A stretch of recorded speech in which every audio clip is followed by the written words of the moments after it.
Good morning, good afternoon, good evening, wherever you are on this planet of ours. How are we all this morning, this evening, this afternoon? All good? Very good, very good. Wow.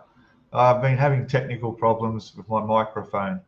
I hope, let me know if you can hear me okay in chat. That's the important thing. Um, I couldn't get my PC to detect my DJI microphone receiver. So I'm not using my microphone here. I'm using the microphone directly off my Logitech webcam. So as long as you can hear me, it's okay. Quality may not be up as high, won't be as high, but I don't know what it was. I plugged it in, unplugged it. I've got 3 USB spots to choose on the computer. None of them would come up. It is fine. Thanks, Jeff. Thanks, Jeff. Yeah. None of them would detect it as a microphone. You know how it is. Oh, it was probably because there was a Windows update yesterday, and that probably stuffed it up. Hey, unbelievable. All right. Anyway, we're good. We have sound. How are we all? Good. For those who wish, who feel brave enough, there's a link pinned up in chat there. You're welcome to join me alongside if you've got a camera and help me create some content, because I haven't got much content. Scalemodeling is a little bit in pause mode.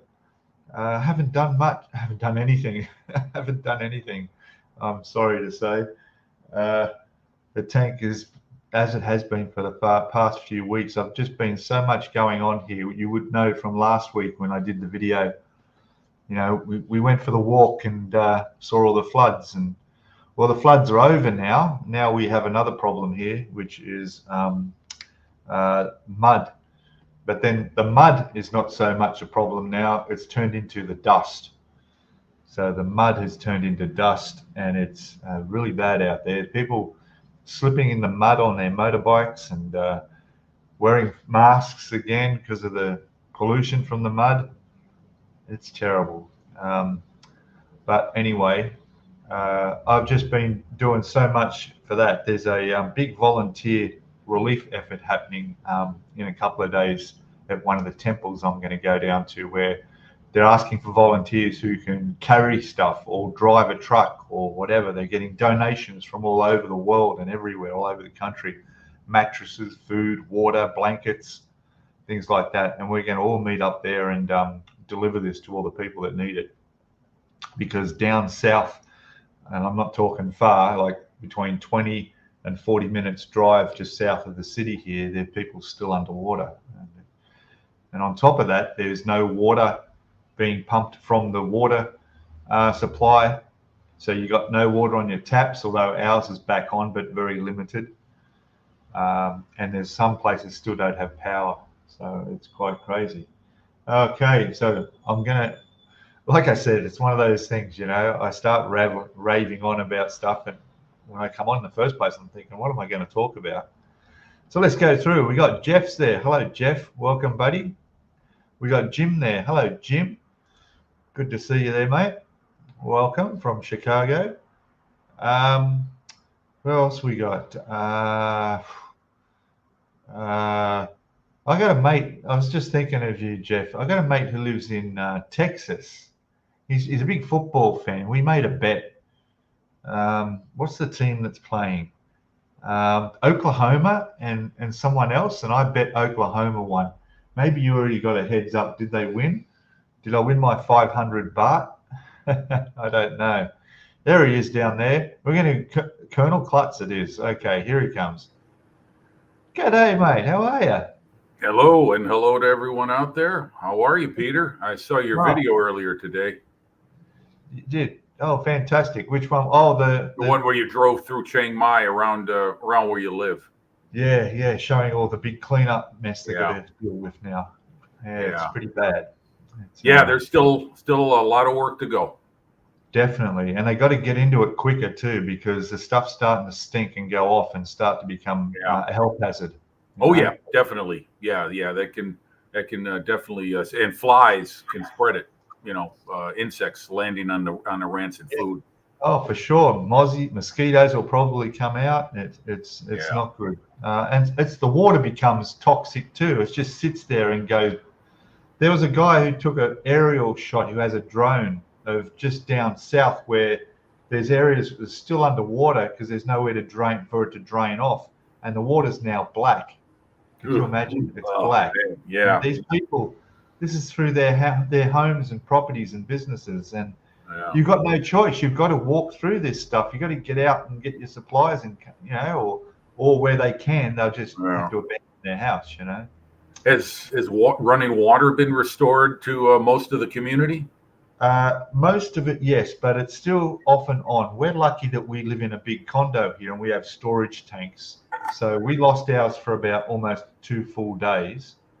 But then they started bringing trucks in and filling it up. Once the trucks could get through, because getting the trucks in from outside was a problem before the mud. Yeah. Because when the water receded, the mud was left like some places like thick as, Yeah. That invites a lot of different problems. Yeah, but even riding along, there are still places where people don't have storage tanks and they're just running off the main system to the water.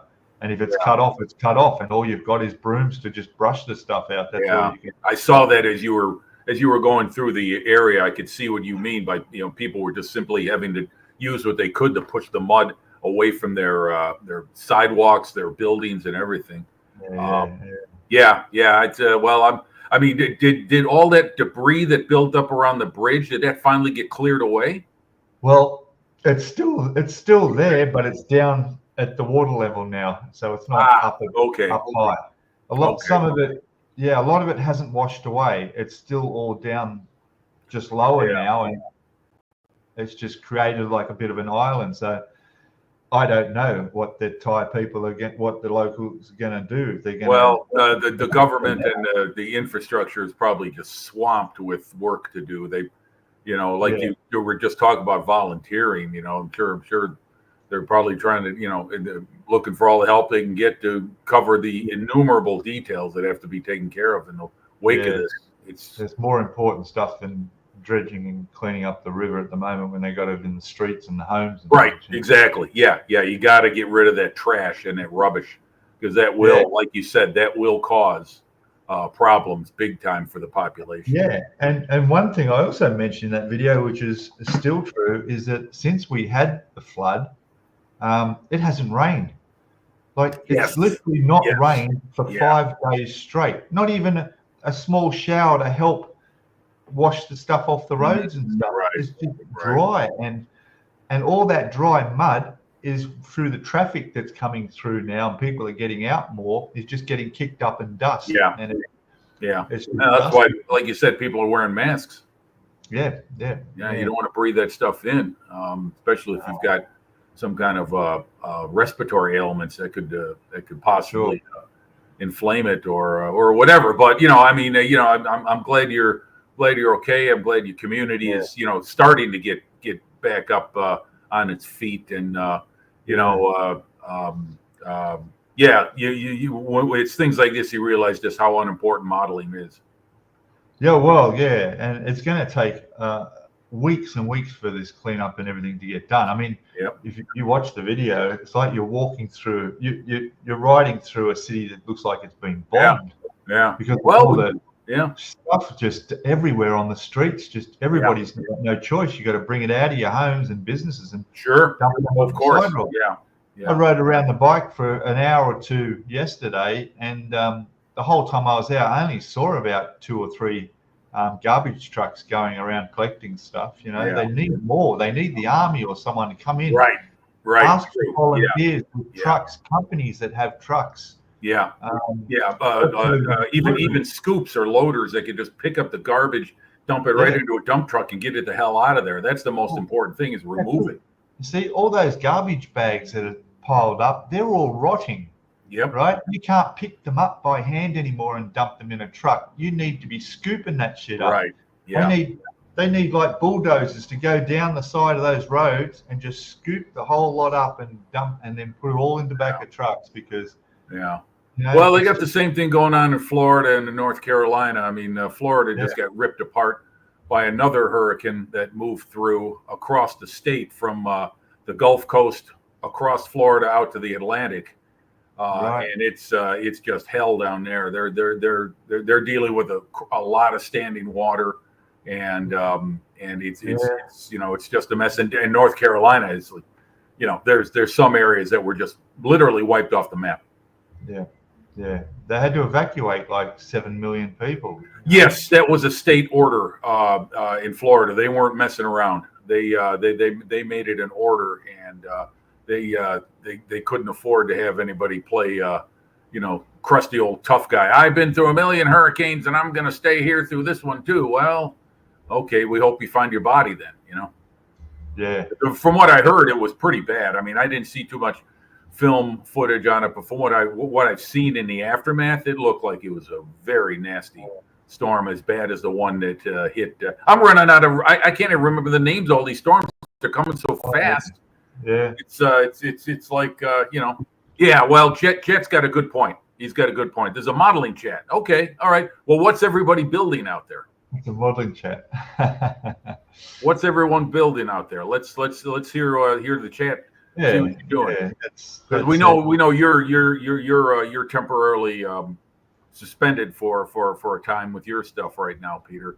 But what do you do during the course of a day? I mean, do you get out? I mean, most businesses aren't open, I'm assuming, right? No. Well, see, my supermarket up the road that I usually grab my shopping at, they got flooded out, so I had to ride over the other side of the city to the other same name brand supermarket. So I got my shopping, which was fine. They're open, but all the stores out here are starting to open back up as they've cleaned up and they've got most of the stuff running again. But that's only happened yesterday, and before that, those days, there was nowhere out there you could go get food. You needed to have stuff in your fridge to get by on, and this is why a lot of people still need to get supplies to them. So and the other thing too is people don't realize with a flood, when it came in so slowly like it did and it built up around areas that you don't know about. So when it's finished and you think it's clear and you go, oh good, there's no road, I'll jump up, the road's clear now, I'll go jump on my bike. You can't go anywhere because you're blocked in, you're stuck in everywhere. You can't get out, and that's why there was hardly any traffic on the road, because no one can come in from other areas and no one can get out. Oh, speaking of that, I wanted to bring this point up. I didn't realize Thailand people drove on the left. Oh yeah. Like Australia and the UK and Japan. I didn't realize that. Yeah, no, that's right. Yeah. We drive on the correct side of the road. The damn rest of the world hasn't caught up yet. Yeah, but one day I'm going to video if I can find this street but there is one road here in the city that actually they drive on the other side of the road. It actually switches over for some reason. Really? That could be dangerous. I don't know the story behind it, but yeah, for some reason that one road is the other way around, and it's quite strange that you can watch traffic at this intersection crossing the traffic, crossing over and going the other way. Yeah. But yeah, that's right. Yeah, they drive on this side on the left. The cars, you sit on the same side as what they do in Australia, not like in America where you sit. Well, it was easy peasy for you then to, from Australia to Thailand, no problem. Yeah. Here you got to watch when you cross the road. Look left, look right, left. Yeah, I noticed the lack of traffic lights. What do you basically do? Is it first in the intersection goes first? It depends on the traffic light because, pretty much. You just got to watch and ease through slowly, and everybody sort of evades everybody else because you go slowly through intersections. Yeah. It's like when you're riding a motorbike. You'll see a car come out of a side street and it'll go very, very slowly. They won't stop and give way to traffic. They do that. They come and they keep moving slowly and move out slowly, giving you a chance to see them and go round. Because if a car stops, then you don't know if it's going to move or not. So do you take the risk of going across the front of it? Whereas if it's moving, you know what's happening and you predict what. Oh, I see. Yeah, that's totally different from here. I mean, if I was entering out of hey, GB. G'day, guys. Yeah, we crossed paths on Flory, and we were just on Ice Queen, and now here we are in Thailand. So, it's a small world, isn't it? It's getting smaller every day, my friend. Well, I think you're climbing that ladder, and you're at the top now. So well done. Yeah, right. We've reached the pinnacle of our live chat participation.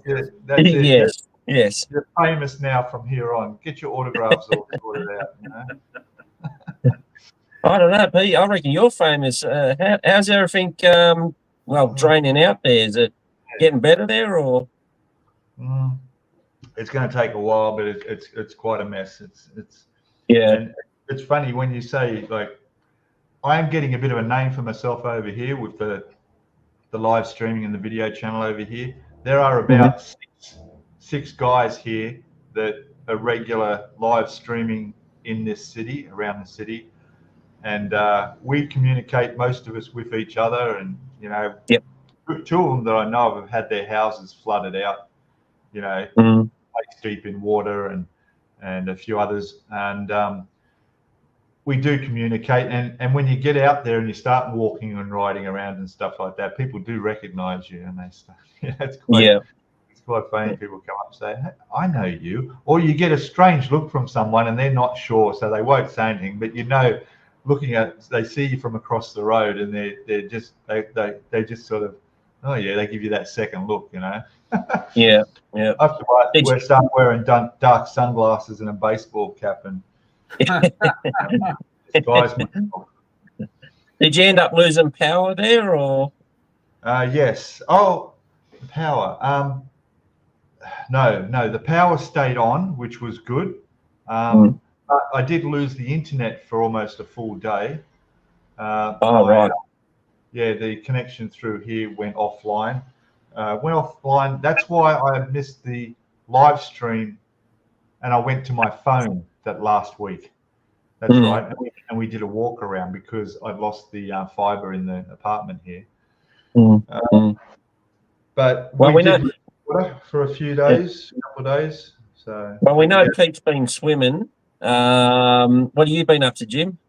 Yeah. Well, I've like I just posted in the chat, I'm moving along with my Tiger One, the Dragon kit that I'm working on, and been finally back to work on that over the last couple of weeks, where I'm spending day after day on it, and got the turret coming together, and then once that's ready to go, I plan on painting it and getting ready to mud and beat it up pretty bad with not beat it up, but weather it really bad, because this is an initial production version that was around the Leningrad area when it was put into service. So the box cover is what I'm going to do. They got a film crew standing right next to the tank with cameras, and I'm going to have I'm going to reenact exactly what's on the box. And so once I get done with the turret, I'm going to be able to get onto the painting, and that's been it. I mean, I've got other things on a couple other benches to work on, but I've been focusing on that. I'm kind of glad I am, because I was trying to do too many things at once. I would move from one to another, and I was really getting nowhere fast. Yeah. Wow. That's a lot of work. Yeah. That's for sure. Yeah. I would like to put out one question to everybody in chat. Maybe you two guys can put in. I don't know if you're familiar with this product. I'll be right back. It'll take just a second. Okay. Hold on. Okay. So, Pete, you can walk around freely now, anywhere, or? Walking around, yes. Riding a motorcycle is a bit more dangerous. In fact, just yesterday it was quite. It could have been bad. I saw a young family of 3 on their little motor scooter crash at a set of lights. They hit some mud, And oh yeah, you mentioned that. That's right. Well, they just slid out, right? Yeah, so there was like a little 4-year-old boy and a mother, and they went down, and they were okay. I went to the front to see what traffic was holding the traffic up, and I seen them. Yeah. People were helping him get the bike up. The kid was okay, which is what I cared about. You know, he was just covered in mud, not crying, but could have been a lot worse. So a lot of accidents of people slipping in the mud. Yeah.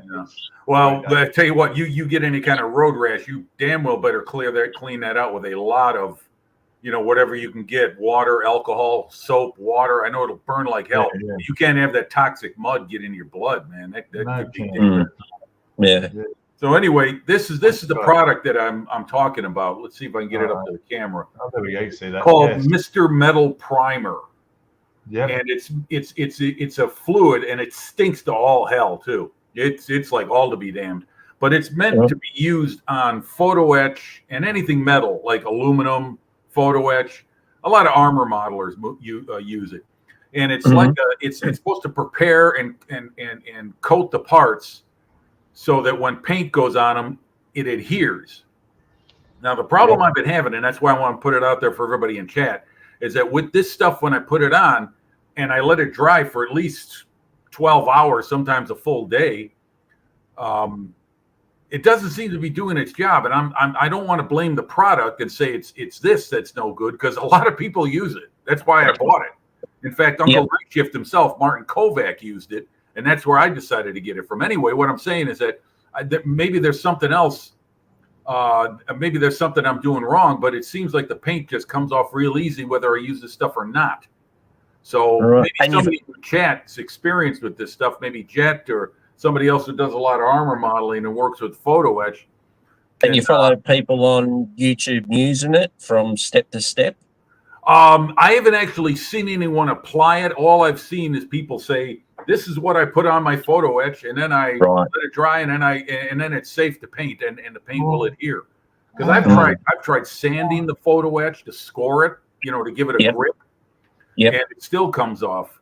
How do you put it on? Here it is. Look what Peter put in there. Peter Kwong put in his recent comment, the one below that one. Yeah, I find paint come off if I scratch. Okay, all right. Yeah, I don't try to scratch it. But how do you put it on? Well, yeah, you'd think there'd be a brush. Like a paintbrush. You'd think there'd be a brush in this cap, but there isn't. So I got to get a brush, and I just use lacquer thinner to clean it up. In fact, Uncle Night Shift, Martin Kovac, he sprayed this stuff. He put it in his airbrush, and you can thin it with lacquer thinner. Apparently, I've never tried it yet. There's a lot of brands out there that do metal primer thinners, metal primers. There was SMS do it. That's what I used to do, doing all my railings and stuff. In fact, what I would do is you just pop it in the airbrush like normal, spray it like a clear coat, right? Okay. And what I do is, because you'd have all your sprues, especially with ships, and you got full sprues. Yeah, you get talk about photo etch. You got a lot of it there. Yeah, you spray it on the sprue. Like spray the whole thing, both sides, and leave it for the day, and then come back and it's already done. But then what I would do too is prime normal primer on top of it. Yeah, well, that's what I intend on doing, because the photo etch that I'm talking about is stuff that's already installed on a model. I haven't coated the stuff on the frets that's left yet, because this Dragon kit, I'll tell you what, guys, I don't know there is a lot of photo etch. They did not skimp on this kit. There is a lot of stuff. And some of it it's just too damn small. I can't use it. Like the latches that hold the tools down. Really? Those things are so tiny. I mean, I'm in with my sausage fingers. I can't possibly get those things to work. I mean, maybe if it was 16th scale, I might be able to do it. But 35th, that's twice as small. That's what these are for. Yeah. I know, but you got to be real careful with these parts. They are so tiny. You pick them up when you haven't touched them for like 3 weeks. Yeah. Jeez. I have to get that muscle memory back in the hands, Yeah. Well, just think about it. Once you get going, Peter, you'll be able to put your track links together. Oh, shut up! Don't remind me about that. But yeah, look, Mr. Surfacer as well. And Okay. really, I think it's a bit of a gimmick, this metal primer stuff. I think it's just another product they Freaking invented. $7 a bottle too. This is not cheap. Yeah, and to brush it on makes no sense to me either. I mean, there's airbrush paints and primers for metal. Yeah. Well, Jeff's So- got a good answer. He says he's used it a few times. Any better than Mr. Surfacer? See, yeah. Okay. Fiberglass pencil to Yes. stuff the PE first. Okay, because That's I right. use like a light, like a real fine, like an 800 grit sandpaper. Just Yeah, that's lightly that's score it. too. Yeah, 100%. Just go across your photo etch with that, and that scuffs it, and then it gives a bit more grip for your Yeah. primer to go on for sure. Mm. Yeah.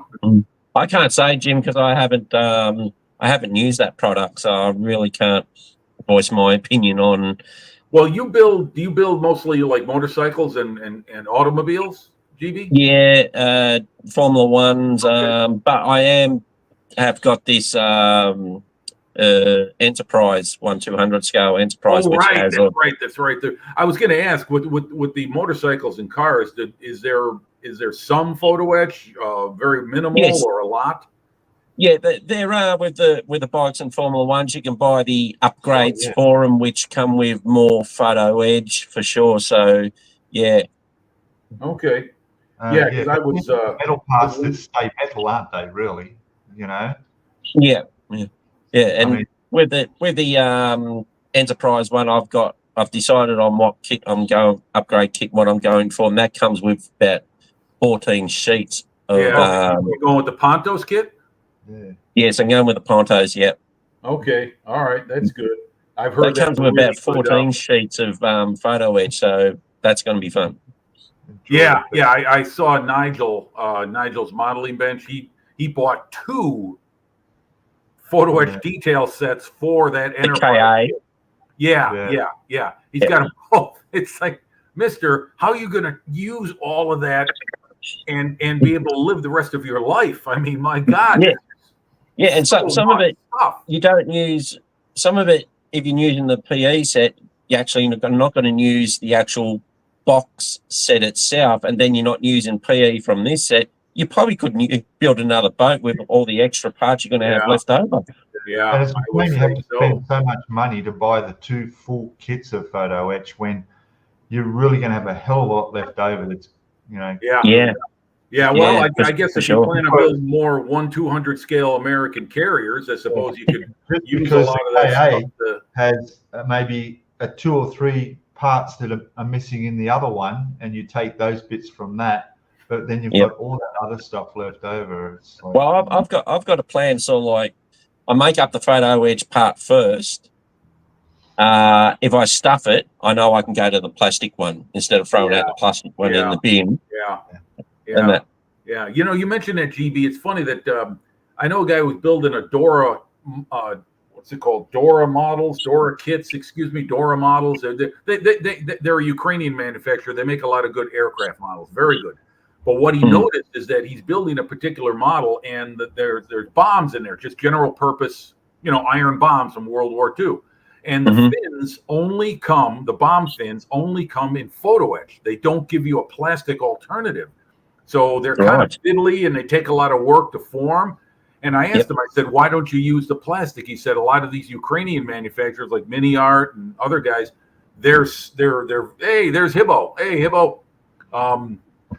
They're so into photo etch that in their mind, that's the only way to go. Yeah. You know, I mean, because I would hope that they would give you at least a plastic alternative. So if it goes bluey, it goes sideways, it's like, okay, well, I'll just use the plastic, and you got plastic to fall back on. Right. Well, that's what I did with the Titanic. Put the photo edge together before I scraped off the plastic parts off deckings and stuff like that. That way, if I stuff the photo edge, I know the plastic one's still on there. I'll have to use that. Yeah. Whereas the Yamato I built, the photo etch that came with that replaced plastic, so you didn't have a choice. A lot of that. Oh wow! You had to use the photo etch to do all these guns and stuff because there wasn't any plastic. See, that's what I'm talking about. I don't necessarily really like that. I don't. I mean, I know that the kit manufacturer sees it one way. But I don't know. Wouldn't you think the customer might want to, might have some input on that? Yeah, I'm not talking about individually. I'm just talking about, it's funny. In Flory's chat today, he was talking about reaching out, that more model companies should reach out to their consumer base.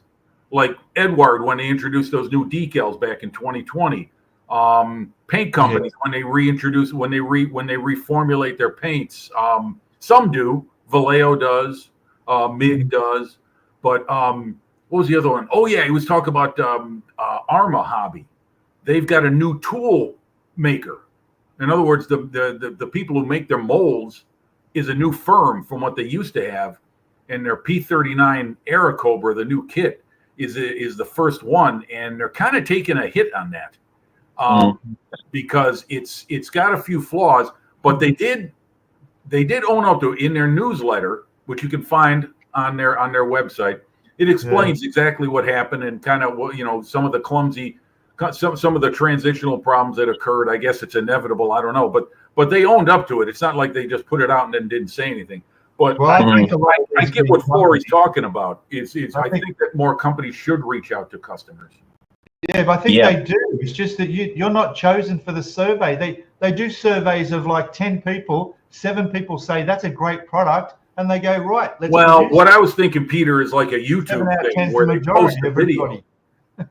Hey? You know what I mean? I think kind of like what Ammo of MIG and what Vallejo and AK does is they post videos regularly about their products and how they think would best utilize them. And I think that's what Flory's point was, is that you should make it maybe a little bit more accessible and transparent for after all, we are the ones who are paying for it. Oh, these big companies though, they're probably owned by people that are so old they're like, social media, what's that? They can't even print. I know what you mean, Pete. Yeah.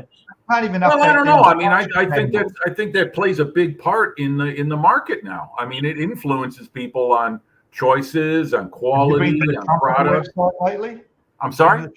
Been to the Trumpeter website lately? It looks like it was the original site from the 80s. Well, Trumpeter is a Chinese company, just like Dragon, just like a lot of them, and they tend to be. I don't want to say they're all like this because I don't know this, but I can tell you this: they seem a little bit more standoffish. Where it's like, here's our product. This is what we got. We appreciate your business, but if it's not what you want, you do have alternatives. I haven't heard him say that, but I'm thinking maybe that's how they go about their business. I get what you mean. Trumpeter does make a lot of good models, but they also make a lot of flubs too. Yeah. Trumpeter is watching Jerry Springer. Jerry, boy, oh boy. Boy, oh God, what a convention! If it's one thing with Trumpeter that other brands need to follow is Trumpeter's packaging of their products. It's very good. Good point, BB. You're right. They are. Yeah, like ICM with that solid box that they put their kits in. Yep. You take off the kit box and then it's a nice solid cardboard box with a hinge that opens up. Who is it that still does the side opening box? Revell. Oh, for God's sake, can't they get that straight? Like, to the top, put lids on your boxes. My God. Yeah. How many times, surely, have they got anyone there in, their business that's taking any notice of like public relations, customer feedback, kind of things like that. A simple thing like that would boost their sales so much if it's just that little bit easier to not have to. Yes. Yeah. Yes, and they put all the sprues practically in the one plastic. Yeah. It's crazy. Yeah. And stapled. Yeah. Did anyone happen to watch Gary's stuff review of the latest Airfix version of the Bullfighter? No. There was some packaging flaws in there that actually damaged some of the parts, and he pointed him out, and he was very clear in stating his point, and he said that this is kind of inexcusable, because if you're gonna design this stuff to not be damaged, then package it properly, because that's why it was damaged. It wasn't packaged properly. Yep. Yeah, I was looking at the ICM. I think it was the Lancaster bomber, and I was going to get that. But as soon as I look at the packaging, and somebody was doing the box review, I thought, nah, I'm not going to touch this. When I want to buy an expensive model, my first thing is I go to Trumpeter straight away, because I know their packaging is. Yes, that's true. Yeah. I've got a couple of Trumpeter kits in the stash, and I know what you mean as far as the packaging goes, and the models build good. I've got one on in that display cabinet back there. Yeah, and it went together very well. I mean, it's pretty straightforward kit, kind of like Tamiya, where it has a good fit and it gives you a good base to either build straight out of the box or do a detailed job with. Yeah, for sure. Well, I'm probably going to get the Japanese Yamato 1/200 scale. Wow, you like those big ships, huh, GB? Oh, I'm a sucker for them. Yeah, that's for sure. Yeah, definitely. Okay. Well, I got the room for them. What about you, Peter? You build pretty much just 350 scale? No, I don't do 350 scale ones. I go the big 200 scales, 1/200 scales. I don't do. I did one. Sorry, I did the Bismarck in the 350 scale. Okay. Yeah. Same for you, Peter. You build just 350th, or do you go above that or below it, or you make smaller, larger kits, not just 350th? I started with 350 because I like that scale, and it's the most popular, and you got the widest choice. Right. Very limited on 1/200 scale, which is a shame. I agree with you. I mean, I'm watching Jason model kit stuff build at Scharnhorst, and it's not only enormous, and he lives in a very small residence. I mean, if you've ever seen some of his home, and he's also spending a lot of time correcting the model too. There's a lot of errors in Trumpeter's basic kit that they get that you get out of the box, and he's doing a lot of correcting to the superstructure. Sure, he's like Nigel the way he does that, but he's not the average modeler. The average modeler is going to pick up that kit, and they're not going to start hacking it and trying to correct all these things. Right. So, they want to build it from the box. Jet, I just saw Jet's message. Yes, I mean border. Yeah. I mean border. Yep. So because that border model is so expensive. I think it's $1,400 or something like that. Woo! Or that. That's very expensive. That's Australian? Well, that's still around $1,000 American. I don't know exactly what the exchange rate is, but that's a lot of money for a model. I mean, a lot of money. And the way Border have packaged that, it's insane. It's stupid. Like the top of the lid, the top of the lid opens up by that much because of them having to compress the sprue parts down. It's like, that's full of danger straight away. I wouldn't even think about buying something like that. Well, it seems like with ships, there's so many fragile small parts. So many. I mean, way more than tanks. Yeah. I love building ships. I loved building ships. I don't know what it is. It's just you can put so much into it. It's. And I love them. I love them. I can't build them very well. That's why I don't want to. Because you got to do it right. You got to have all the photo. You got to have the wiring, the rigging, I should say. And there's a lot of rigging on World War II warships. There is. Yes. There isn't. There's a lot. Yeah. The Yamato one, I'm looking forward to doing that. Yeah, the 1/200 is harder because when it comes to weathering it, that you got to get that right too, because it's bigger. When you're looking at, you can see more detail in 1/200. You can see along that hull much more, and every other part. So you got to get that staining and all that stuff correct, much more than smaller scale. Yes, it sticks out a lot more. Smaller, you don't see it as much. No, you can make mistakes and you can cover them up, with that. But when it's big like that, it's like, look, that pouring out of that porthole there, that rust mark doesn't look right because you can see it much clearer because it's 200 scale compared to something 350 or smaller. But at the moment, I'm kind of stuck on doing cars at the moment because I'm doing this buddy build. There's about 17 of us doing a buddy build, so you don't have to weather cars. No, No, I'd like to do weather a car, right, rust it up. Oh, you could, yeah. Well, Hibbo did his V-dub and rusted that up. I did. All right. Yeah. Very good. How are you, mate? Morning. Gosh. Morning. It is early. It's 20 to 6. Don't know why the fuck I'm awake. Yeah. Oh, no, I know why I'm awake, because I'm an old man now. I had to get up and go to the toilet. Hey. That's it. It's same here. I got to do that. Yeah. I was nice to know you thought of me and thought you'd jump on here just when you're going to take a piss.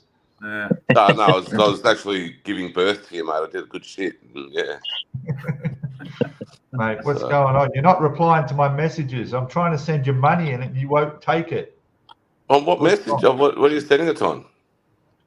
On Messenger, I sent your bank details to confirm they're correct because I can't send you PayPal for some reason. PayPal says you're not accepting money. I haven't got any messages from you. Yeah, there is a message there asking. I'll be back in a minute, guys. Oh. Yeah, mate. You see it? Yeah. Yeah. I just need to know their correct details because I fixed my banking problem here now. Oh, you got that all cleared up, Peter? Yeah, but I'm still waiting on an explanation why it happened in the first place. Yeah. That was a big screw job. 3 weeks it took to fix that. Nearly 3.5 weeks. Surprised it happened that quickly. Well, I'm okay, but imagine like if you're a person on a holiday or on vacation and you're living off your bank account and they do that to you when you're overseas and you've lost access to your cards and everything. Yeah. And it takes that long to fix it. It shouldn't happen. I want to know why it happened and could that happen again? You know? Then they don't want to answer me. But anyway, so those bank details are good. I can just do a transfer. Yeah, no problem. He just hit the hang up button, I'm sure, just then. He's just gone, whoops, wait, the wrong one. Okay. All right. But okay. Well, anyway, once you get done with the tank, are you going to go on to that Arleigh Burke, Peter? Oh, for God's sake, yeah, I can't wait to get onto that. In fact, this tank... you could do one and then pack one away and then go back to the other. I mean, you might be able to. I mean, I don't think you got enough room to have two kits going at once. But I mean, you could conceivably do one and then bring the other one out, maybe. Yeah. But then the video series will stop because. Oh, right. Well, that's true. Do you document every model you build? Yeah, I got every video up to the stage I'm at, and I've only got a little bit to go too. Not much to go. No, you on the Lee? Yeah, you're right. Oh, Hibbo's back. Hey, Hibbo. Hi. Yeah, that's all good. We'll sort that out later. But yeah, so I do want to do this Arleigh Burke. I do, but yeah, it looks like a nice model. It's Academy, right? It's an Arleigh Burke, mate. Arleigh. Sorry, that's my Thai accent coming through. What did you say? I didn't hear it. You called it Ali? Ali. Oh, like Muhammad Ali? Yeah, that's it. Okay. Arleigh Burke. No, it's Arleigh Burke. I know. You didn't buy an Arleigh Burke. You bought a fucking FFG. Oh well, same but different, right? It's no. It's not same. It's different, not same. Terry Turtle. Look, Terry Turtle. How are you? You can call any other ship anything, but you can't call an FFG an Arleigh Burke because FFG is what I served on, and you've just lost about 99% of my respect level for you, which takes you down to about takes you down to about 0.5% because I had no respect for you anyway. Oh come on! I need you for the research. I need you for my okay. Parts description throughout the build in future. Yes, you know? that's all right. Arleigh, the namesake, Arleigh Burke, wasn't he a World War II naval officer? Yes, he was. He was. Okay. See, that's where I was confused. What do you mean? I wouldn't know who that was. Oh, okay. I think he was American, right? Is that correct, Hibbo? Yeah. Yeah, he was. Okay. Yeah, for some reason that name keeps running around in my head like World War II South Pacific for some reason. I'll do a bit of research for you. Yeah, I'll have to look that up and find out exactly, because a lot of ships are named after individuals now. I mean, aircraft carriers, American aircraft carriers, didn't used to be named after presidents. They were named like Enterprise and America and Constellation and Saratoga, and things like that. And then I don't know when they started doing it, but they started naming them after presidents. Wow. So what would we call Hibbo? What type of ship would we call a Hibbo? Would that be like a U-boat or something? The Hibbo U-boat? No, because I'm not fucking German. He's always going down. He's never getting up out of bed. No. Oh, I'm not getting involved in this. I'm not getting involved in this. What's a submarine then? This is two close friends talking here. Now, What's the U-boat and the submarine? What's the difference? Well, because it's German. So Australian submarines, they're not U-boats. No. U-boats are World War II designed fucking submarine, you simple person. Ali Albert Burke, October 19, 1901 to January 1, 1996, was an admiral of the United States Navy. There you go. He was an admiral. Thank you, Hibbo. Well, I might have a job. Hey, great. Good news. Oh. So I had a medical the other day, and it's come back all good, which I knew it would, and then I should find out tomorrow or during the week what I'm doing. So I've pretty much got the job. I just have to wait for it now. You're welcome, by the way. I sent that urine sample over for you. Hey? I sent that urine sample over for you. Yeah, no, I appreciate that. But I'm actually pregnant. What aren't you telling us, Peter? What aren't you telling us? Oh, God. Oh, Paul's in the house. Oh, Paul. Paul's going to be a grandfather again. Yes, he is. Yeah. He made that announcement on Ice Queen's live chat earlier. I think it's his 9th grandchild. Nice. Congratulations, Paul. Wow. People need to keep their bits in their pants, I think. Too many kids in this world.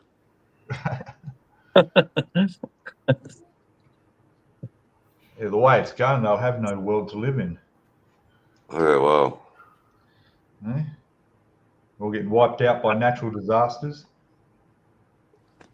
Or let's talk about something a little bit more sunny. Or no, hang on, no offense, Jim. Or if Kamala gets in, that'll fuck up America. I'm sorry, who? Kamala.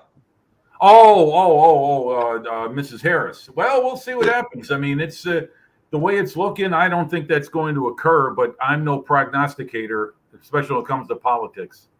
You're no what? What? Prognosticator. What the fuck's that?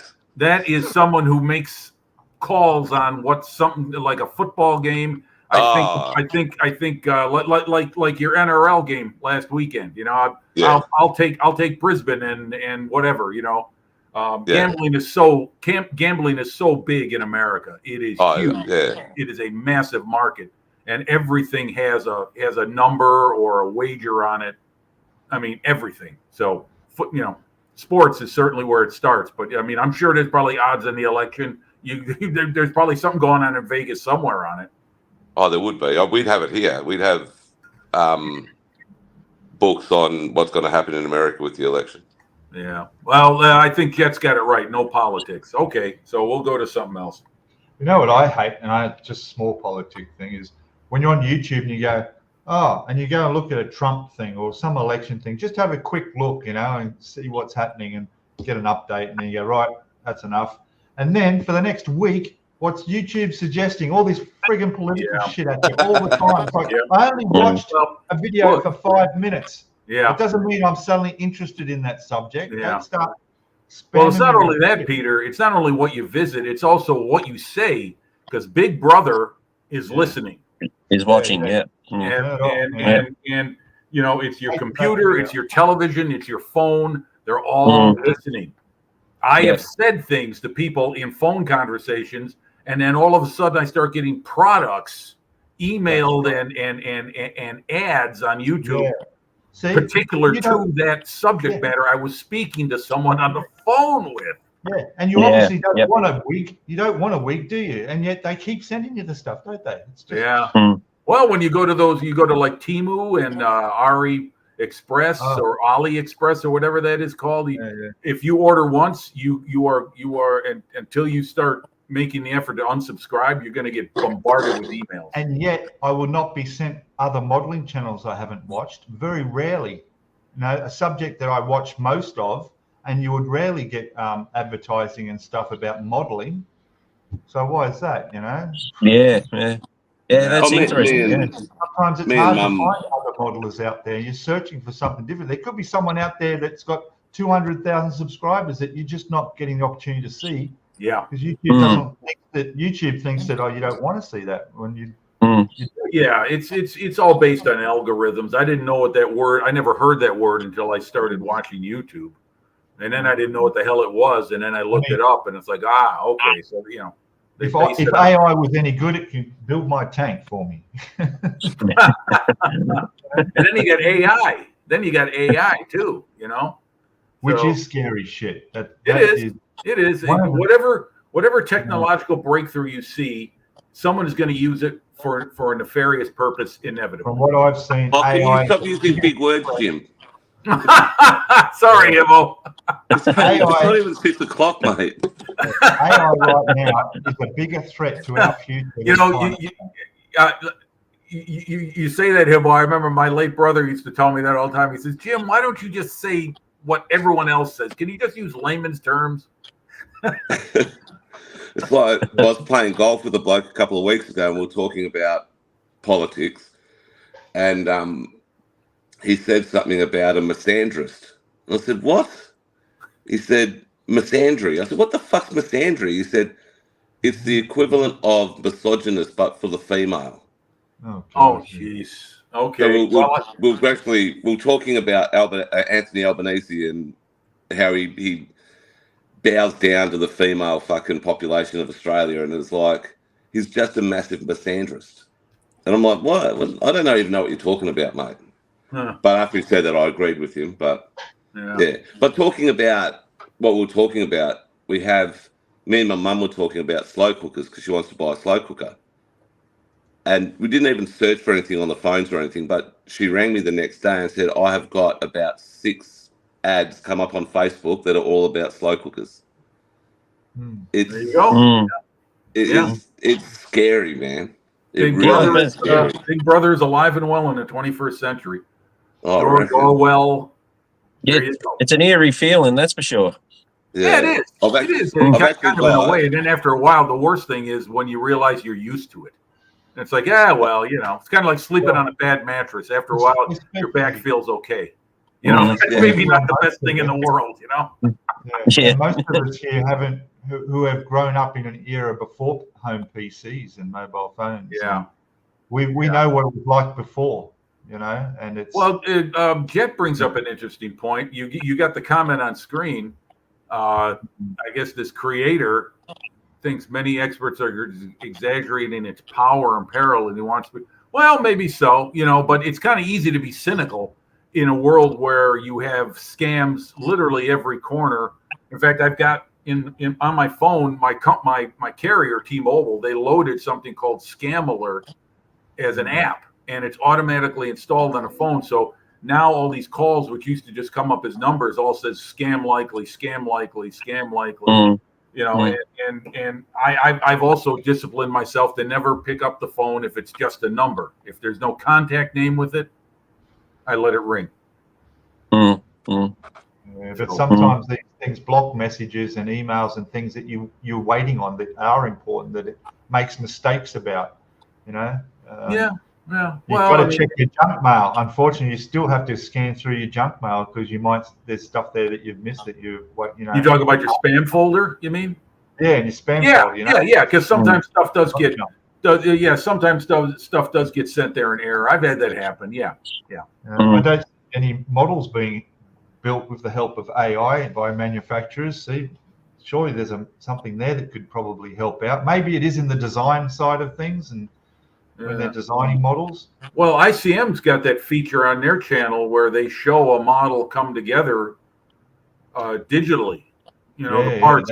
Part A, fits in here, there. You watch the whole thing come together like their B-26 Marauder. They did that with, and other models too. So it's helpful. I mean, I don't know. Particularly if you get stuck. Yeah. It gives you an idea where things go. I think companies like Border would benefit from that because their instructions do leave something to be desired. Oh, plastic monkeys in the house! Wow. Hey, Paul. It's getting late over there in UK.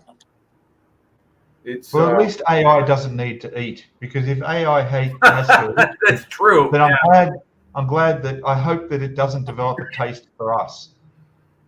Oh, you mean like the Terminator films? Yeah. Cameron's idea of the robots taking over. Yeah, but aliens come in here.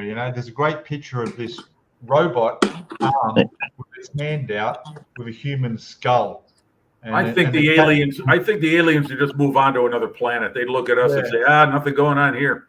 And actually, Jim, you talk about that Terminator movie, Terminator 2, I think it is, how true some of that is. We're developing technology that we are destroying ourselves with the technology that we are developing. Yeah, we're making it easier for scammers to scam us like anything. It's because we keep on developing these new technology things that allow us to be scammed. Yeah. But can AI tell you something about something that doesn't exist? Can it help invent something that doesn't exist? It's like throwing a computer with AI on Mars that we don't know anything about, because AI is only taking information from the internet of what we know. But if you put it in an environment that we know nothing about, can it learn? Can it discover things? I don't know if that's a thing, Not sure. I wouldn't know what to say in response to that. So we'll throw it out to the audience. Besides that, I asked earlier, what's everybody working on? I know Monkey's still putting the finishing touches on his Border Akagi carrier tech. And that's excellent. Beautiful. That's looking great. Yeah. Paul is a great modeler. He makes different projects, and they all look great. So yeah, what's up, Jeff? I know you're working on that IBG kit, that little Otter armored car. So I said what I'm building. So let's hear from the audience. What's going on out there? Let's get it back to models again. Yeah. Here's Dutchman slide. Yeah, the Kagi kit is huge in 35th scale. They make one in 72nd too. Yeah, jeez. I'm just working on my handicap. I haven't built anything for 6 months since the V-dub. Okay. Well, Hibbo, when you do build, do you have a certain type of subjects you like to build? I build ships and aircraft and cars. What era of aircraft? All over, or World War II? Yeah, all over. Okay. Yeah. Okay. Well, my nephew's training to be a F-35 pilot at the moment, so I'll probably build a 35 soon. Gee, that's good. Yeah. I was going to say, if you're going to work on your handicap, don't you want to cut my alarms going off? Oh, there you are. So he's building got to build a 35. Well, you got your choice on that. I mean, it seems like everyone's turning out an F-35 kit. Oh, now I've gone fucking mute again. Yeah, I've done 2 of them. So the F-35A and B. So that's a very popular subject. Everybody's getting involved in it. All Tamiya has now 3. This is unusual for them. They don't normally follow anything in sequence. They give you something, and then you don't see anything from that variant of aircraft or tank again for a long time. Yeah. And now they've gone A, B, and C. Yep. I haven't got the C one yet, but did the F-35A. That's got a lot more RAM than the F-35B. So everybody uses sort of like well, not use the Ram decals. They generally have got these aftermarket stickers, and I thought I'd just use see what these decals are like. I used them straight out of the Tamiya box, so I can see why everybody reverted the other way. So because they were a bit of a nightmare putting the Ram.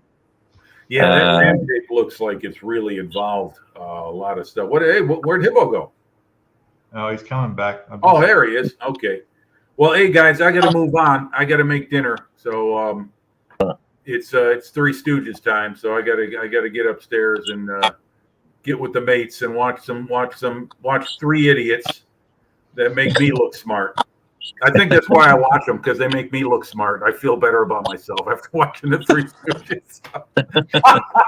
Anyway, it was fun talking to everyone. Peter, I'm glad. I hope everything gets better for you folks in Thailand, period. But Chiang Mai and Hibbo, good luck. I hope you land the deal. You did say you were onto a job. You don't have one yet, right? Yeah. Okay. Well, I hope it works out well for you, GB. Maybe see you later on Jason's show. Look, I don't know with Jason's show. I don't know where he doesn't like me or not. I don't know. I tried to ask him a couple of questions. I'm thinking about buying an air gun. He didn't reply to me, and I don't know what's going on there. Okay. Well, anyway, guys, everyone take care. See you, mate. I'll see you real soon. See ya, Jim. Thanks again for having me here. Okay, guys. Bye-bye. See ya. Come on. Yeah, when they were talking, when Jim was talking about aliens and stuff, I was going to say, I think the only alien that's ever landed on Earth lives in Gladstone. His name's Peter. Oh, sorry, Jason. So yeah, Jason. Yeah. What's with the air gun? Tell me the story. I'm curious. What's that got to do with? Well, basically, Peter, I've now, because I'm doing so I want to step it up with my particularly doing cars. I've generally just brought an our cheapo gun, so like from Super Cheap or something like that, or a $70 gun. But now it's time to probably step it up and get a more expensive one and a proper one. Yeah. And I've been asking everybody, like Pete and Gibbo, I'll ask you guys, what do you guys use? Do you use a water guns or? Well, I do now. I've got a Mr. Color. Yeah. So they're pretty much exactly the same. You don't need to spend a shit tin of coin on an airbrush. Like, have a look at. I had a MiG, and that was really good. That was about $180. Yeah. You just gotta do your research. Have a look at what you think you're going to need it for and how long you're going to use it for. Because they are good. I love it, but it's a big expense. Yeah. Yep. Yeah, but if you look after them, if you like Peter, you'll break them constantly. I've broken them too, yeah. I bought $70 ones and been fine with them. But if you're going to be doing paint jobs on cars that you want mirror finishes and really that high quality, then you probably want to buy a bit better paintbrush that's I don't know, a lot of stuff with how clean you keep your brush and the actual use of it, and how you mix and thin your paint, how it's going to come out of that brush too, not necessarily the brush itself. Yeah, I suppose you're right there, Peter. It does play a part in how you look after your gun, what products, paint you're using. How you're thinning it out, so that does play into it. Yeah, but it's the same as your paint choice, no different. Yeah, so, and I just want to see what the difference is. There any difference in using a cheap gun to sort of like I want a 260 is what I'm paying for it, so to see what the difference is, if there is any difference. There'll be a difference in the beginning because it'll be a brand new, shiny, clean airbrush, and it'll be like, beautiful, and it feels perfect. But then after the first month of using it, it's going to feel more familiar in your hand. It's going to, you know, it's not going to have that shiny new feel again and work that well. But because I don't know, some of these Steinbeck ones too, they go to such precision work on the needles, getting them so accurate and smooth and polished. But unless you can keep that up in your maintenance of it, it's not going to stay like you're spraying for the first time every time. Yeah. So I'm wanting to step it up a little bit, because next year I'm going to put a couple of these cars in model shows. So in that way. So I found I like the paints that I've been using, so I'm sticking with them. So I just want to do a couple of cars and put them in the car show, model show for next year. For sure. I'd be give it a go. I mean, I use an iWater. I paid a couple of $100 for, and I think it works fine. But you know, I'm doing tanks now. I don't need to have a super great paint finish on my tank or even a ship model, you know, because these things are going to get weathered and stuff. Cars, the Formula One car I built and the motorbikes, I like a real nice finish on. They're getting hard to get hold of, GP bikes and Formula Ones. Rare to get one. Definitely, But so whatever you like. I mean, you know, when are you going to get this new brush? Is that on its way? Is it? Yeah, it's on its way. It's coming Wednesday. And I'll test it out. See, I know everybody's saying iWater. Get gun from iWater. It's their preferred choice. Okay, I'll go with it. I'll see what the difference is, if there is any difference. Yeah. Well, I'll be interested to hear your result on that. I'll definitely let you know what. Compared to a sort of like a super cheap $70 one to a iWater expensive one.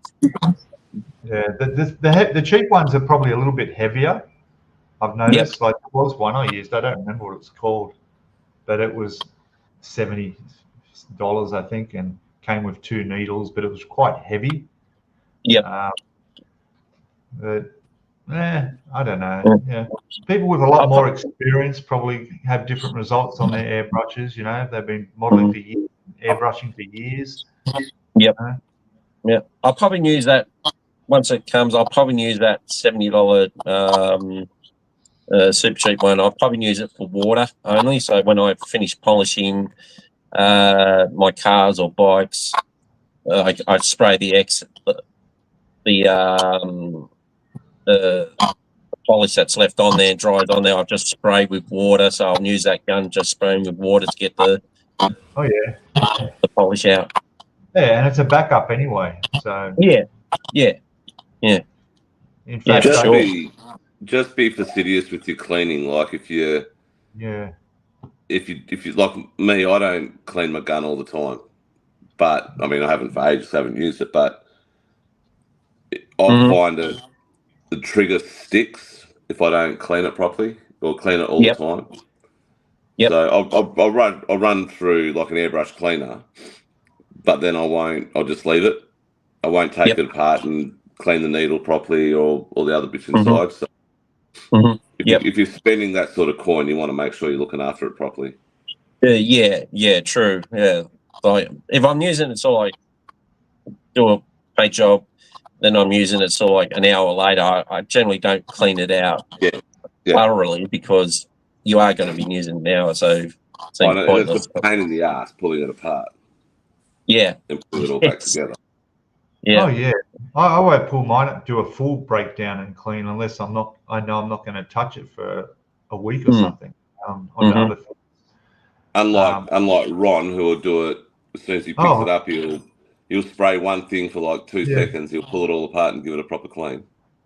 Yeah. That's okay if you want to do that, but then again, you're risking damaging your seals and that too with your cleaner, because you you don't need to. You know? Well, I struggle to get the trigger in the hole. Yeah, the little hole that puts the trigger goes into. I struggle getting into that. It takes me fucking ages. Oh yeah, I remember doing that once. Yeah, I remember doing that once, trying to push it back in. And it's the first time I've done it. And then I bent the needle because the trigger wasn't down enough for it to pass through the hole. So yeah, I bent the bloody needle. That's the first time I ever did that. I always leave my needle out too. Like it'll be sitting out there, put away, but the needle will be out of the brush. Okay. So that when I start to use it, I'll put that first in, and then of course taking the needle out the front instead of pulling it back out through the back, which Paul and a few others told me about, so that paint doesn't. Yeah, that's what I do. Yeah, pull it from. You always pull the needle out from the front, not from the back, because if you're taking it from the back, you're actually scraping all the dry paint off inside the channel.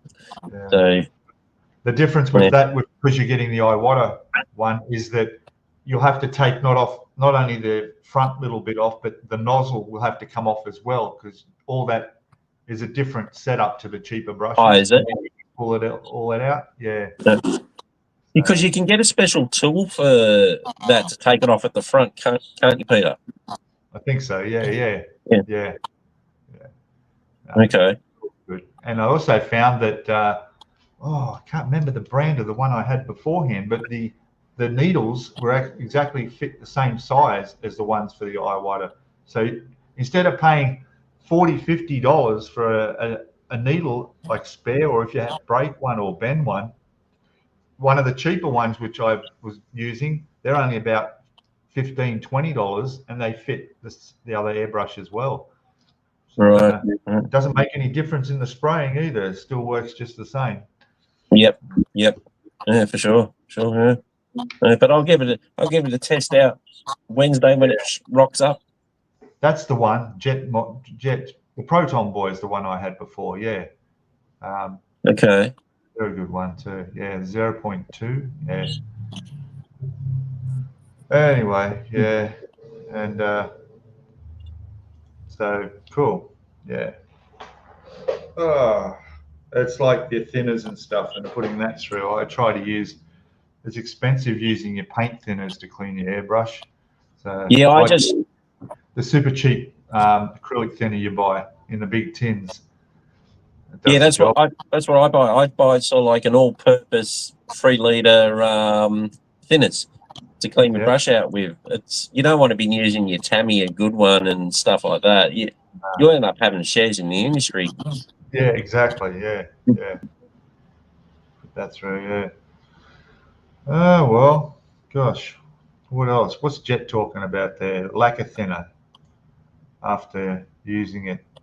Yeah, lacquer thinner is good for anything, whatever paint you put through. Using acrylic, you can just flush it out with water because they're water-based. Yeah. But don't try and use if you've used a lacquer paint like a Tamiya paint and then put water in there. Oh Jesus, that'll block up your brush. It all thickens and hardens and goes like turns like a mud. Yeah, it's like, oh damn, and then you got to really do a complete pull apart to get all that crap out. So many times I've done that. So many times I've mistakenly tipped it in and gone, oh shit, I need the other thinner to go in. Wow. Oh, okay. Yes. Okay. Yeah, in fact, my Iwata airbrush is in such bad condition. I don't know how it works at all. Like I think I showed it one week. It's all bent. Yeah.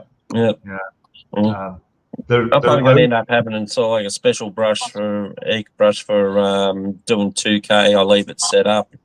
Then another brush for 0.03 needle in it for spraying my cars. See, if you don't take 2K out of your brush, it'll set like cement inside your paintbrush. Yeah.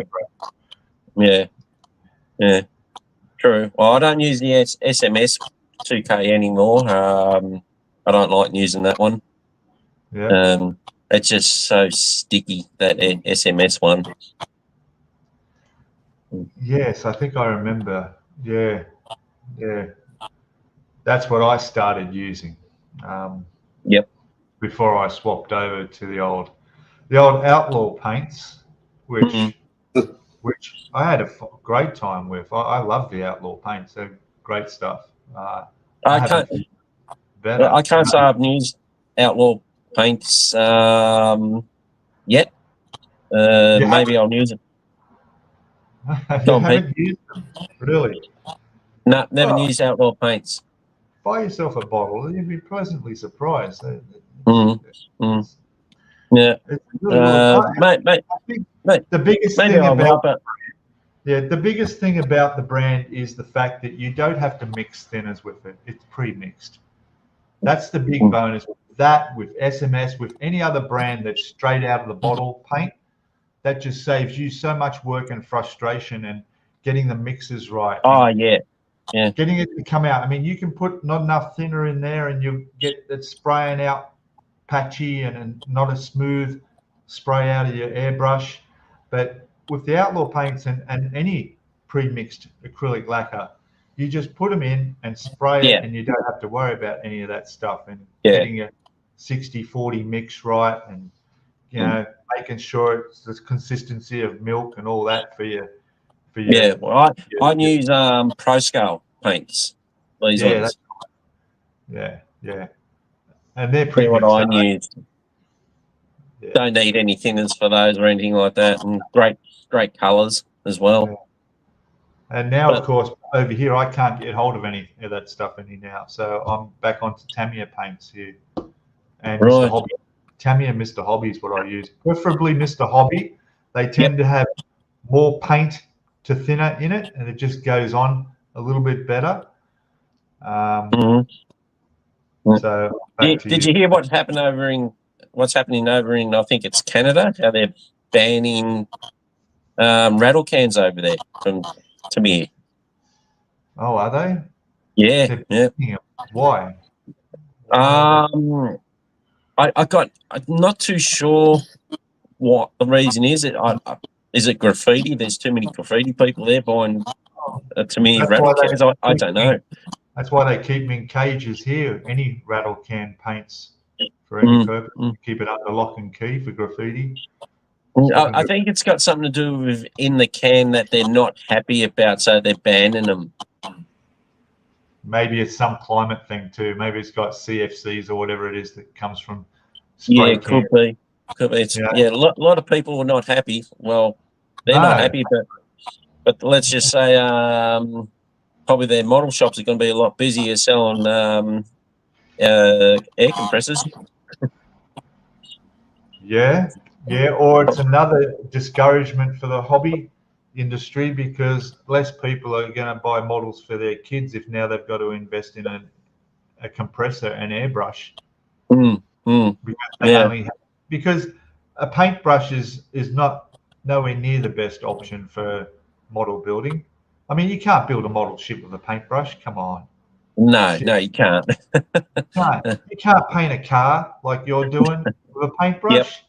Yep. So what the hell you put all these kits up on the display for? That's the biggest discouragement for getting young people into this hobby now. Unless the father is a hobby person themselves, introducing their kids and they have the equipment, that's fine. But if not, it's a big investment for parents to start kids on something that they're probably going to go back to their iPhones and gaming if they don't like. And then what? You've forked out this money for something that's never going to get touched again. True. So rattle cans were an option, Well, I started off with rattle cans. Yeah. I ended up with about 40 of them before I realised what am I doing? Wasting $22, $24 on rattle cans when if I buy 5 or 6 of them for a model, I've just brought an air compressor. My 1/200 scale Arizona hull red was done with a rattle can because of the damn size of it. Yeah. And I would have done the Yamato in the hull red as well. It's just that Jason says, no, you got to get the correct hull red that I'm mixing for you that's precise and accurate. So I airbrushed it. Obviously. And how the fuck did he know what fucking the correct one was? Oh, I don't know. Japanese IGN. I don't know. But you know, hey, what can I say? You know, it come up all right, but it's a lot harder spraying a 1/200 scale model with a little airbrush hull compared to just going like this with a rattle can and getting it done. And again, good ship. You don't need a perfect finish. You know. Yeah, but being that big, a rattle can is more appropriate because you'll get a more even finish than what you would do with your air compressor. But what I also found is you don't really want a perfectly even finish because the hull looks, you look at the hull of a ship, it's going to look crap. It's going to be faded in areas. There's going to be darker and shadow patches all the way through it. You don't want a consistent shade all the way across that hull. And then, of course, you're going to go weather over the top of it too. Yeah, true. Except for one probably would have been perfect, the Titanic, because that didn't last long. No, well, yeah, that's right. That's right. That was fairly new. No build up of algae on that. Yeah. But oh well, yeah, no rattle cans. Yeah. So don't know what they're going to do over there now. Yeah. Don't know. Cartridges. That's it. That's what I was looking for. That's the one. Yeah, mate. If that's the reason they're worried about it, it's all to do with money and profits, and it's probably getting a bad rap, so they've got to pull them off the shelf. But maybe, and chemical industries and stuff going on in third world countries that all the rattle cans in the world off the shelf are not going to make any slight difference to our climate. It's too late. The bad news is it's too late. You know, we're just going to slow down the inevitable, and we might be able to breathe on this planet for another year or two. But it's not going to stop what's going on. And hopefully we'll get to Mars in time. And I don't think that's going to happen, actually. I think that it's still a long way away from that one. Going to another planet. That's a subject for a whole different live stream, really. I'd love to do that. But, true. But I paint. Gosh, yeah. There's so many pollutants. All right, guys, I'm gonna get going. Got to get some spraying done now. So good, I'll get going. Yeah, enjoy your new brush when you get it. Yes, I'll let you know what's it like. Yeah, I think you'll notice a difference. I think you'll notice it's a bit better. Yeah. Well, it's a new. All right, guys. New, so we'll see. See ya. See ya, mate. Yeah, bud. How about that? Yeah. Oh. Hi, Peter. Hello. Is anyone else here? Oh, we're still live. There's still 16 people watching. Why? I don't know. No, me either. Don't know why. Why 16 people watch your live streams in the first place has got me screwed. Yeah, it's amazing, isn't it? Especially when I'm not making any videos. That's all I'm doing is the live stream once a week. I'm going to have to start doing this twice a week. How about that? Live stream twice a week? No, please don't. No, okay. Look, Ron's just popped up his model ship, part 2139. Fucking hell.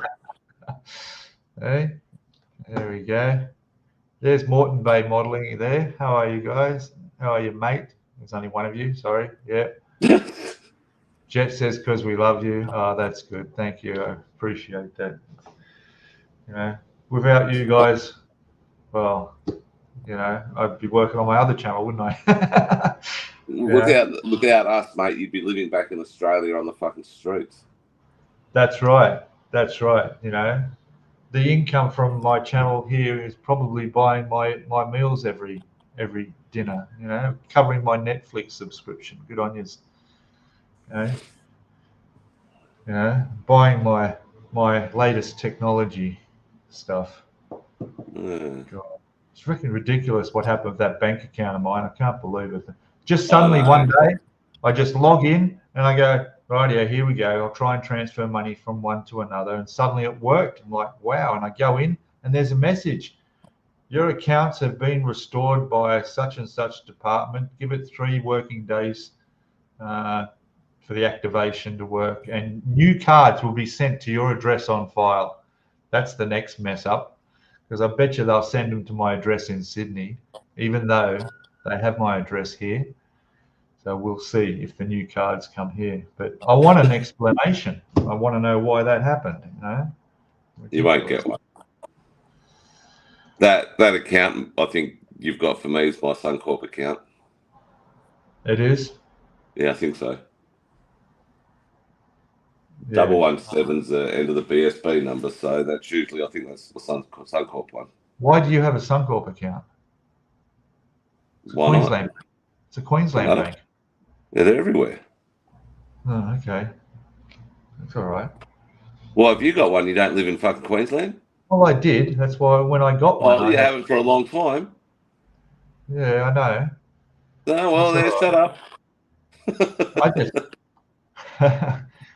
They may not send you a card to an overseas address. Now, they did tell me when I checked up before I moved here that they will, and that's why I changed my address here, just in case I lost my card or something happened, that it would. And they don't charge you; they will send it wherever you are in the world. But that may change because now that Suncorp is owned by ANZ, and they've made all these new terms and conditions and crap where they can't ring you if you're overseas, you can only ring them. And when you do ring them, they put you on hold, and while you're on hold, you run out of credit on your phone. Yeah, so maybe it might show up at the wrong address, and I won't get it. And, it's just wrong. You should not. Whatever it went through. I mean, why the hell America IRS wanted me to prove and sign a declaration saying that I'm not an American citizen. What that has to do with anything is beyond me. So many things through the whole process, all different reasons of why they cut my account and put a freeze on my account like I was some Russian being sanctioned. It's ridiculous, Anyway, Charlie's in. Hello, Charlie.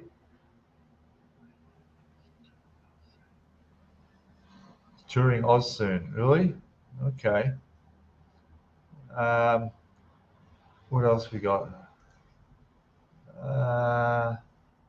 So let's go, Petey. Thailand time. What's this? Let it go, Pete. Yeah. Flip-flop flips. Yeah, I know. It's okay. I don't want to stress out. There's no stress here. No stress. I wonder how the model ship survived the flooding here. I think it would have been okay. I'm fairly sure. There's a good 1, 2, 3, 4 steps up, 5 steps up to the model shop level. So, and then I've got everything on shelves anyway, so they could have put things up high if it came in. Hey, so is Outlaw still going or what? Outlaw, mate. I don't know. I see Outlaw Paints posting on Instagram, and it's not the new owner doing that. So it's actually Jason posting under Outlaw Paints. The address and mailing details for Outlaw Paints are Jason's, not the new person. What's he posting on Instagram? Oh, I don't know. There was something I'm not sure what it was. I don't know. Is anybody out there in chat ordering Outlaw Paints? Is it still available through in the UK? Obviously, there's no talk of it. What's the big model show coming up in UK next month? There's a big what's that? What's that big model show? There's no word of being any display on there about it. Ownership changes in November. It's in November. Okay. Telford, that's the one. Telford. Yeah.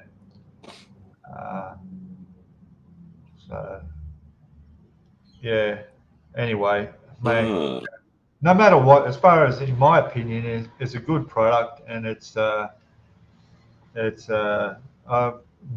no complaints about it. I really, I think it's the best product in its range of its type available. But that's, what experience do I have? I've only been modeling 4 years now, so You know, I can't talk from years of experience in using all different brands of paints, but yeah, I'll never have a bad word to say about Outlaw Paints. It's just a shame that it's probably going to be less available to less people, you know, now. I personally didn't rate it. No, It you was didn't. good, but Yeah. no. Yeah. I much prefer Mr. Color. So Yeah. Yeah. I don't I know. just felt bad. I just felt bad because he was giving me shit for nothing, and it was just like, well, I should use it. But yeah, no. We all have our choices of what we use. I mean, in the long term, it's just not accessible. And the problem with me here is I could buy it here in Thailand, but I don't want to wait weeks for my paint to show up. If I buy a model kit tomorrow, I want to start on it straight away. I'm excited. I've got this new model I want to build. I don't want to have it sit there and wait for paint. Or if I run out of a color, you know, or there's a color I need, I want to be able to get it the next day, really, the next day. And using Tamiya and Mr. Hobby from the shop down here, I can do that. I can go down there and grab it and get it within half an hour. If I buy stuff online using Amazon or any of those, I know that I can get that paint here literally tomorrow. So, yeah. So anyway. Yeah, it just made me feel bad. Like he kept on saying, "Oh, I've given you this stuff. Why aren't you using it?" Like he'd message me or ring me and say, "You know, you're not using it." And so fucking hell, just to appease him, I said, "Okay, well, I'll start using it." You know, That's right. What Ray's saying. Yeah, Australia Post doesn't help much either. Well, that's true. Although I have bought from Icky Sticky from Monique, and I may as well be living in Sydney. She's based in Sydney. When I was living in Sydney, I would put an order in through her, and you've got your tracking. Within half an hour, you get the notification saying your order's being packed. Then it's being collected by Australia Post, and then I would have it the next day. You know, pretty much the next day. Brilliant. And when I'm over here in Thailand, same thing. She put together a box, got my stuff. It was here within 5 days, and it actually got delivered to my building here on a Sunday. So over in Thailand. So brilliant. well, my golf has gone from fucking crappy to pretty good. I won the monthly mug last week, which had a field of 195, I think it was. Yeah. So I won $100 and a mug that I take to golf on Saturdays and tap people on the shoulder who played, and they have to buy me a beer or whatever I'm drinking. I have gone from a fairly shitty handicap to a fairly decent handicap. So it'll be interesting to see how I play today. Okay. Yes. And I bought a new watch. Oh, yeah. Snazzy. Nice. Yeah. What brand is that? G-Shock. Okay. Looks like something an astronaut would wear. Well, no. Well, they probably would actually. I used to wear them when I was in the Navy and I love G-Shocks. They're a good watch. And what else has happened? Shoulder, you're being asked. How's your shoulder? Hey. 100%? Your shoulder I'd back? say about 95. So I can still do everything with it. No, everything's going good for me. This job, I've pretty much got it because I'll read you the email they sent me. So, cool. It's for a company that does a lot of the catering and camp management for all the mining companies. So she said, medical has come back all good, and I'm just waiting for a person, I won't say his name, to raise the job for me to get approved as per our process, and then contract you across. I'll follow up with him on Monday if nothing comes through over the weekend. And he did say he was going to ring me to discuss as well. So that to me says I've got the job. Yeah. Just have to wait for them to get it all sorted out. So hopefully I don't start for 3 weeks because I'll have to do all sorts of things golf, to get in. Golf. Yeah, I've got club championship starting next week, and it goes for 2 weeks. So I want to start not this Monday coming, not Monday next Monday, but the Monday after. So 3 weeks. Yeah. 2 weeks from tomorrow, I'd be happy to start. Because then I can play club champs, but they'd have to get me on my uniforms and stuff. So, and they have to get embroidered with my name and everything. So, yeah. Very good. Very good. And that'll cost me. It won't cost me anything, but it might be able to get me across to Thailand to go play golf. Oh yes, beautiful golf courses over here, which are underwater at the moment. Yeah, no, there's some beautiful golf courses in Chiang Mai. Yeah, there is. There's one just a walk away from here that's now completely covered in mud. It's going to be a mess, but there are some really good ones. Yeah. They're actually a couple of guys at golf were talking about Chiang Mai the other day. Yep. And I don't know them, but they go over there because they've got their little Thai girlfriends and shit. Yeah. And I thought about you then when they were talking about it, about the flooding and everything.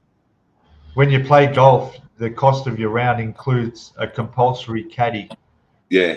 You get your little Thai girl carry your golf clubs for you. Or... Yeah, they drive the buggy or the cart, and they tell you what club to use, and then for a bit extra, you can get a. Don't go there. A bit of a thing happening for you. Yes.